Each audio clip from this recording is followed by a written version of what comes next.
Welcome to the series of preparing for coding contests. This is the first video where we will be talking about certain prerequisites that are required in order for you to complete this. And second thing that we'll be talking about are machine setup instructions. So let's get started. So there are certain prerequisites for attending these or taking these video classes, and let's see what the prerequisites are. First and foremost, you should have knowledge of C programming language, because that's the language we are going to use to solve programming problems throughout this video series. So what do we mean by knowledge of C programming language? So the basic concepts that are required are decision controls. You should be well versed with if-else. Second that is needed is loops. You should have a good knowledge of for loop and while loop to be the least.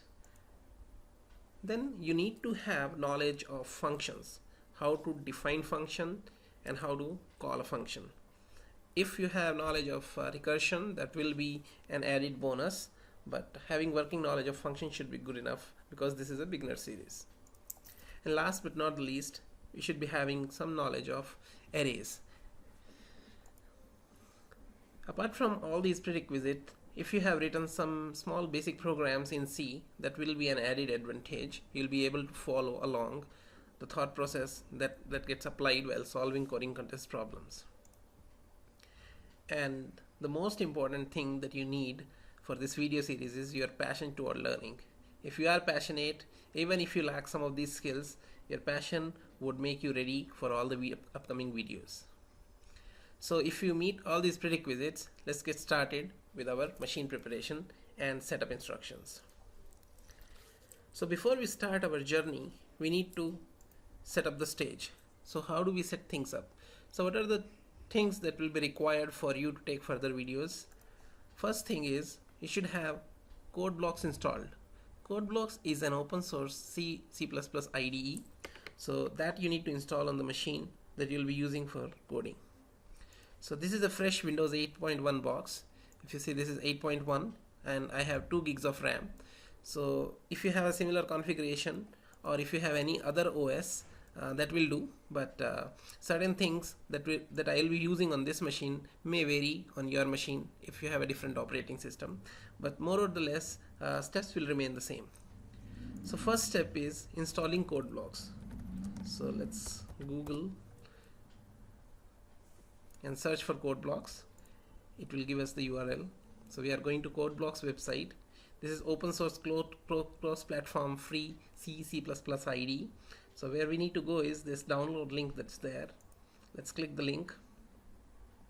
And under downloads, there is a link for binaries. So let's go there. So here you will find list of 3 binaries that are there. What we are going to use is the second one of these, MingW setup. So make sure you are downloading the correct version. So you can download from BurleyOS or SourceForge. So let me go ahead and click the SourceForge link. So it will take us to the download page of SourceForge. There will be a timer running.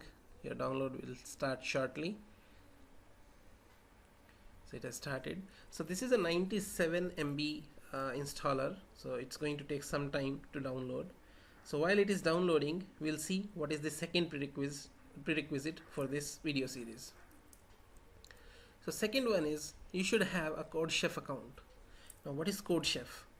CodeChef is a website which contains lots of practice problems for programming contests. So we'll be using CodeChef site and we'll be solving the problems that are there on this site for practicing and being ready for programming contests. So if you see, this is Direct-I Educational Initiative. So here there is a practice section where there will be easy, medium and hard problems.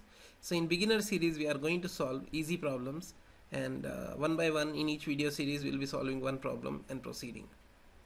So before you get started, you need to have a login account on this CodeChef site. So you need to go here, sign up. It will open the sign up page. Fill in your details, the username, email address. There are a set of questions it will ask you. So once you fill this and say create new account, your new account will be created, and after that you need to log in. So once we log in, you will be able to submit the solutions of various problems that are given here. So what we are going to look is, we are going to take a look at practice problems that are easy. So on this page, there is a list of problems. Each problem has a name, it has a code, then it tells how many successful submissions it has till date. So 84 people have successfully submitted, that means they have solved this problem, and with the accuracy of 19.94. So we will be dealing with all these problems by starting with the bottommost.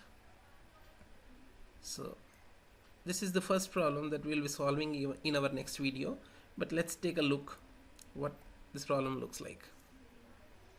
So I have clicked this link. Yeah. So now this says this is life, the universe, and everything. So here the problem statement is, program is to use brute force approach in order to find the answer to life, universe, and everything. More precisely, rewrite small numbers from input to output. That means there will be some numbers given on input stream. We have to read them one by one, and we have to write them on output. Stop processing input after reading number 42. So 42 is a breaking point here. So once you see 42 has been appeared on input stream, we need to stop outputting. So that's the problem statement. All the numbers at input are integers of 1 or 2 digits. So it has told us the integers that we are going to get as input, they are at max 2 digits. So this is what the problem statement is. Now in order to solve this problem, we need to write C program, and once we have solved the problem, we need to submit the code on this site. So for submission, we'll have to log in onto this site. So let me log in with my user account. Sandeep_VZ is my account. So make sure you sign up and you get a username and password.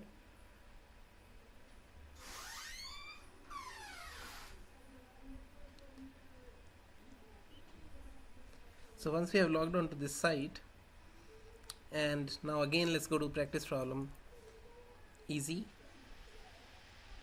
and let's get started with the last problem.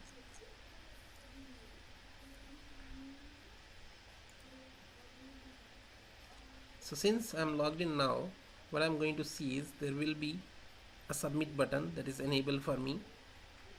This button was not there earlier. So the moment we click submit, it will show us a text box where we can submit our code. So at the time of registration on this site, I had chosen my default language to be C. So there are lots of languages that are supported. So in this video series, we are going to stick to C. So that's the reason I have chosen this as a default. Here you can increase and decrease the size, and you can pick the language so that syntax highlighting is there.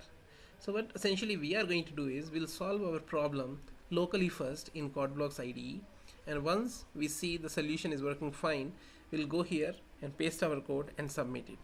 Then this judge will tell whether our solution is accepted or rejected. So let's wait for CodeBlocks to be downloaded before we start the installation. Now I have CodeBlocks downloaded here on my desktop. Let's start installing it. So what we'll do, we'll be accepting all the defaults that are there on this installation script. So license agreement, we accept, we go next. Default location of installation, we will accept that. So it will be a quick install. Okay, so that completes the installation. It says, do you want to run CodeBlocks now? We can accept yes. So it started CodeBlocks while our installation is still in progress. So let me first go back and say next and finish. Now it says it has detected a compiler, because the version that we have downloaded, it comes with a compiler, MingW compiler. So we'll accept it, say okay. Now CodeBlocks is launching for the first time. It says, do you want to associate all C++ file with this IDE? I want to say yes. So that's it. We have CodeBlocks installed on our machine. Next time, whenever we want to launch CodeBlocks, there is an icon on the desktop. But before that, I'm closing it for the first time. It says perspective has changed. Do you want to save it? So we'll say yes by ticking this box. Don't annoy me again. So this is the icon we'll be launching CodeBlocks with in next video when we are going to solve our first problem. See you in next video. Bye bye.